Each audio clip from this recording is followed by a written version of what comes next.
Some of the best minds in the world bringing you some of the best knowledge on TRS Clips.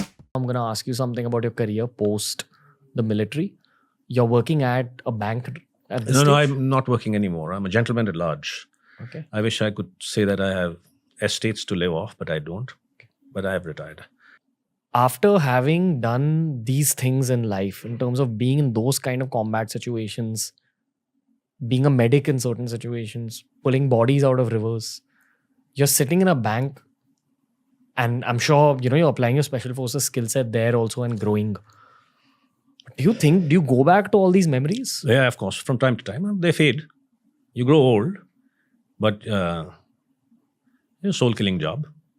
There's nothing sitting in a... You packed in more excitement in a day than you perhaps pack in 20 years of work outside. There was no excitement. There was nothing. It's just a job. What do you make of civilian reality? When you're sitting with all your co-workers at the bank and someone's crying about their kid f***ing up at school or whatever, and you're just like, oh, that's what you're crying about. Cool. No. So, Ranveer, the problem was that of all the teachings and learnings that you got from these special forces, one of them was that you don't panic very easily now. After the situations that you've seen, you don't panic. And I had to pinch myself on occasions when there is some serious stuff has happened by civilian standards. And everybody is gathered there and everybody's flapping like headless chicken. And you're thinking, yeah, what the man? Where's the problem? And I remember the HR head once turned to me and, looked at me, and I could see that this guy he said, yeah, you're not taking it seriously, I think, Abhay.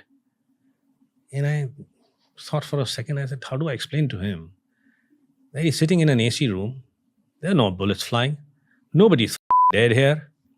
I said, I'll sort it out. No, you're not taking it seriously. I said, what do you want me to do? Because I don't see there's a problem. So sometimes I realize it used to become a bit of a problem because, and this goes in your personal life also, that what people perceive as a huge issue is no issue for you. And then you come across as being insensitive, callous, not concerned. And there's no way you can explain. But maybe your spectrum of sensitivity is so wide that... No, it's all... You see, if you're going to compare anything, which is unfair, and I keep telling myself, look, forget that, it's gone. That life is over. It was a life.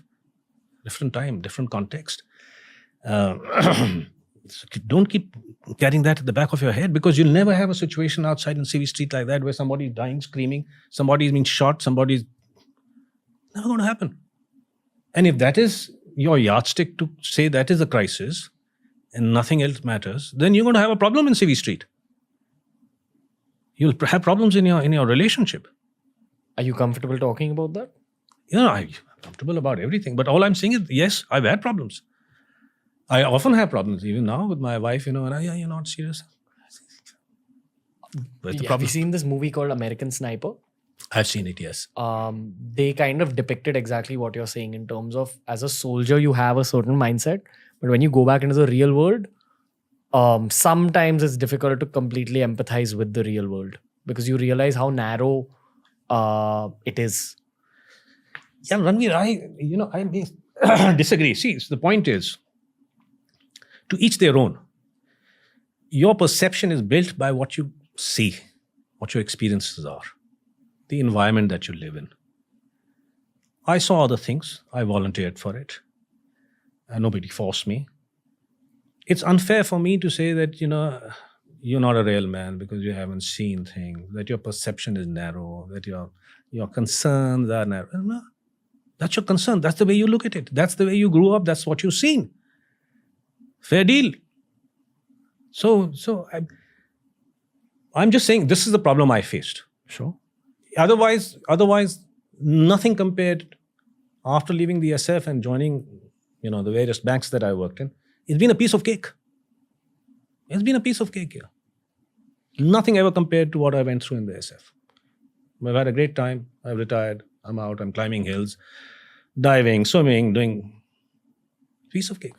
In your relationship, was it like a similar problem where you were reacting differently to your partner and then that was becoming the crux of the No, misunderstanding. It can, yes.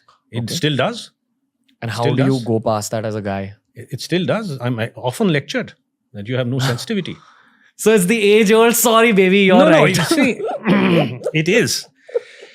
Everybody's facing the same shit. You see, the point is you don't have to serve in the SF to face that. Yeah.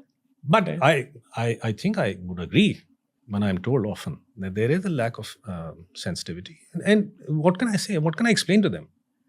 How do I explain that, your seriousness, your situation, which seems to you like a crisis, is no crisis? Yeah. Telling you something which has offended a military veteran in the past, and I'm still going to tell you this, but maybe I've had like 10 to 15 military veterans on the show, and I can think of like 2 or 3 who weren't carrying aspects of pain in their eyes at this stage of life as a veteran. I'd also probably put you in that same bracket, but you're one of the older guys I've spoken to. Maybe time has healed you. That's what I sense as well. Was there an angle of some, I don't want to call it PTSD because it's an No, but overused. I suffered PTSD. You should call it PTSD. Okay. I had problems. For people who don't know what PTSD is, Post-traumatic stress. Yes, I had problems for many years. what happened? You would withdraw into yourself in a gathering. You would get anger, seeing people enjoying themselves. There was a lot of anger. In my case, there was a lot of anger. But why anger out of someone enjoying themselves? Why is the bastard enjoying himself? Doesn't he know there are people dying up there?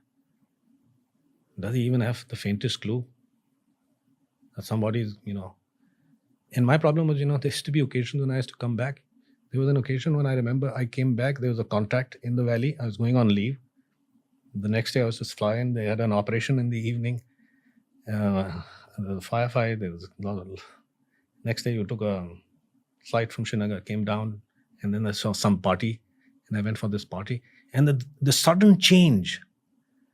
Just 13 hours back, you were sitting in a bush and there was fighting happening. And now there is people enjoying themselves. It takes time, There is problem. Is it just time that heals? Yeah, it takes time. Did you ever... There was no counseling in my time. There was nobody even talked about PTSD. Yeah. If you said I'm cracking under the strain, then you were yellow. That was the old Indian Army. I don't know even now. You say it's too much. Too much, I've had enough. Your reputation is going to get tarnished. Yeah. Sometimes for some people, therapy may not even be the answer. But at least in my experience of talking to a lot of men from different walks of life, there are some things you can only tell your partner or your girlfriend. And then there's something you can only tell your brothers. So you need bros to kind of look out for each other if therapy is not possible. And for some people, it's not because of financial constraints or whatever. And I don't know how many counselors there would be who could understand PTSD. Maybe you need a military counselor. Yeah. You can't talk this with your girlfriend. She's not going to understand. Or your wife. Did you ever try? No, I didn't try. But I ran into problems in my marriage. Which one outcome of the PTSD? I'm sure. Did you ever feel like crying at any point? No, I don't think so. No crying. Okay. But adjustment, basically anger issues. Not that you'd go and do anything, but you just get this strong feeling that I want to punch this guy in the face. This guy sitting there. I feel like punch. I wish he takes a fight with me. Why? But why him? No, it's just that something you've taken a dislike. Maybe he's just enjoying himself so much.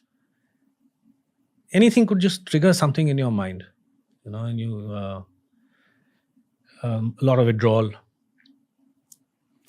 So people have different symptoms. Some don't carry any scars at all. Those are the champs. You can go through without anything. But I took time. I took about 3-4 years, 4 years, 5 years. You're one of the guys from whom I sense a lot of healed energy.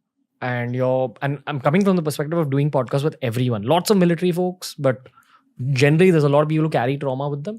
I feel you've grown out of Completely. the trauma. I can actually sense it from you. If I may be rude enough, I do feel there's like maybe 10% left to go, like in you, but that's just my reading. And I keep it alive. When I look back on my military days, it seems a different world. It's been so many years now. It's a different life, a different world. I look at some pictures and I see, and